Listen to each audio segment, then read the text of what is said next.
Değerli arkadaşlar, herkese merhaba, hepiniz hoş geldiniz. Bugün 24 Mart 2026. Bir kez daha İlk Bakış TV ekranlarındasınız. Orta Doğu'da askeri hareketlilik ve diplomasi trafiği eş zamanlı olarak hız kazanmış durumda. Sahada füze saldırıları yaşanırken masada gizli müzakere iddiaları konuşulmaya devam ediyor. Peşmerge karargahlarına saldırıdan Körfez ülkelerinin değişen savaş stratejilerine kadar Washington-Tahran hattındaki kapalı kapı diplomasisine kadar 5 kritik gelişmeyi bugün bu videoda sizlere aktarmaya çalışacağım. Henüz kanalımıza abone olmadıysanız abone olmayı lütfen ihmal etmeyin. Günün aslında en önemli haberlerinden birinden başlayacağız ve bu konu aslında önümüzdeki günlerde bölgede daha fazla kriz yaratabilecek gibi görünüyor. Günün ilk sıcak gelişmesi federal bölgeden geldi. Irak'ın kuzey kanadından federal Kürdistan bölgesinden Peşmerge birliklerini hedef alan füze saldırısında 6 Peşmerge'nin hayatını kaybettiği, 30 Peşmerge'nin de yaralandığı bildirildi. Peşmerge Bakanlığı saldırının İran tarafından 6 tane balistik füzeyle gerçekleştirildiğini duyurdu. Başbakan Mesrur Barzani yayınladığı yazılı açıklamada saldırıyı sert bir dille kınarken federal bölgenin güvenliğini korumak için gerekli her türlü önlemi alınacağını vurguladı. Barzani ayrıca Irak federal hükümetini ve uluslararası toplumu bu tür saldırılara karşı somut bir sınır koymaya davet etti. Bölgedeki askeri kaynaklar saldırının zamanlaması ve hedef alınan noktalar üzerindeki incelemelerini sürdürüyor denildi haberde ve daha sonra Irak hükümetinden de bir açıklama geldi ki aslında özellikle Körfez ülkeleri son dönemde son raddeye ulaşmış durumda ve sabırların taştığını ifade eden açıklamalar yapıyordu. Şimdi Irak Dışişleri Bakanı Fuat Hüseyin'den yapılan açıklamada bölgedeki savaşın 24. gününde dikkat çeken açıklamalar geldi. Rudav'a konuşan Hüseyin, Irak'ın bölgesel bir çatışmanın tam ortasına düşme riskiyle karşı karşıya olduğunu belirtti. Hükümetin ülke içindeki yasa dışı silahlı grupları kontrol etmekte zorlandığını itiraf eden bakan bu durumun bir iç savaşa dönüşebileceği uyarısını yaptı. Aslında durum bir hayli kritik noktada. Ekonomik tabloya da değinen Hüseyin, petrol ihracatındaki duraksama nedeniyle ciddi bir darboğaz yaşandığını ancak kamu maaşlarının 6 ay boyunca ödenebileceğini açıkladı. Ve bu nedenle savaşın enerji altyapılarını da kapsayacak şekilde genişleyebileceğini öngördüğünü ifade etti ve ekonomik anlamda bölge ülkelerinin de bu durumdan net bir şekilde etkilendiğini aslında Türkiye'de hep beraber yaşayarak görebiliyoruz. Bugün petrol fiyatlarının geldiği durum da zaten ortada ve diğer bir yandan İngiltere'den bir açıklama geldi.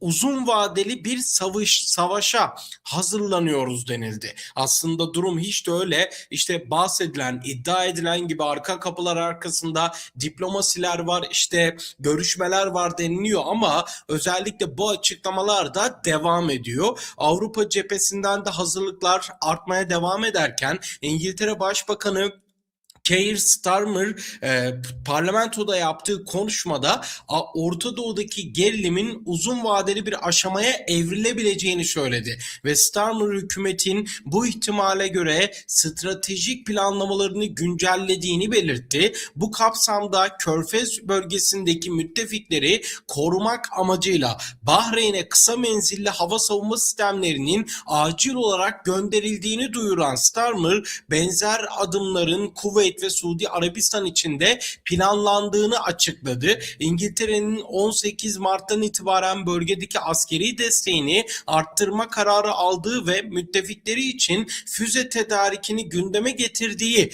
bildiriliyor ve bir iddia daha var. Körfez ülkeleri artık sabrın sonuna geldi ve savaşa dahil olma durumunda denildi. Wall Street Journal'ın haberi bu haber arkadaşlar. savaşın 25. gününde ABD medyasından çarpıcı bir iddia ortaya atıldı. Wall Street Journal, Suudi Arabistan ve Birleşik Arap Emirlikleri'nin İran'a yönelik operasyonlara doğrudan katılmaya yaklaştığını öne sürdü ve habere göre Suudi Arabistan yönetimi daha önceki açıklamalarının aksine ABD güçlerinin Kral Fahd hava üssünü kullanmasına onay vermiş durumda. Gazete, Veliaht Prens Muhammed Bin Selman'ın savaşa dahil olma kararına oldukça yakın olduğunu iddia ederken Birleşik Arap Emirlikleri'nin de askeri seçenekleri masaya yatırdığını belirtti. Ayrıca Dubai'deki bazı İran kurumlarının faaliyetlerinin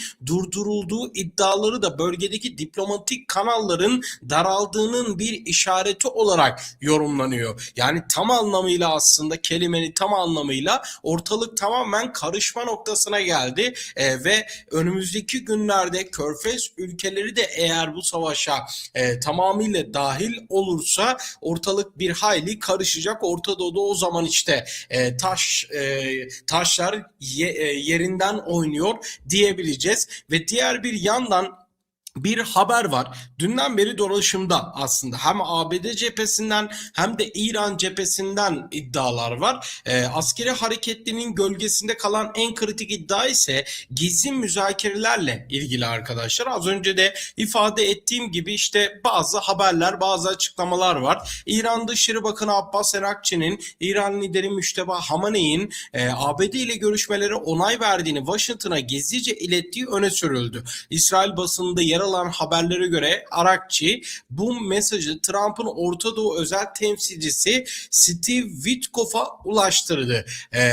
ABD Başkanı Donald Trump'ın verimli görüşmeler nedeniyle İran'ın elektrik altyapısına hedef alma kararını ertelediğini açıklaması bu iddiaları güçlendiriyor. Tahran yönetimi resmi olarak her türlü müzakereyi reddetse de sahadaki gelişmeler kapalı kapılar ardında bir çözüm arayışı olabileceğini gösteriyor. Tabii Orta Doğu'daki bu karışık denklemde yaşanan tüm geliştirmeleri sizlere aktarmaya çalışıyoruz ama gelinen noktada şöyle bir baktığınız zaman cepheden, yani herkesi gören bir taraftan baktığınız zaman hiç de öyle sular durulacak gibi değil açıkçası. Çünkü Körfez ülkeleri de bu durumdan muzdarip oluyor ve işte Irak'ta yaşananları görüyorsunuz, federal işte hükümette yaşananları görüyorsunuz.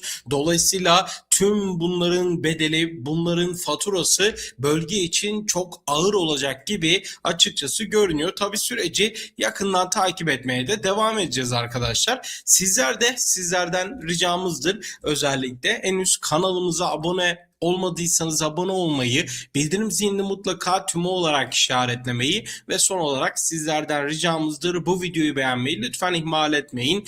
Videoyu beğenerek bana destek olabilirsiniz. Bir sonraki videoda veya yayında görüşmek dileğiyle. Hoşça kalın.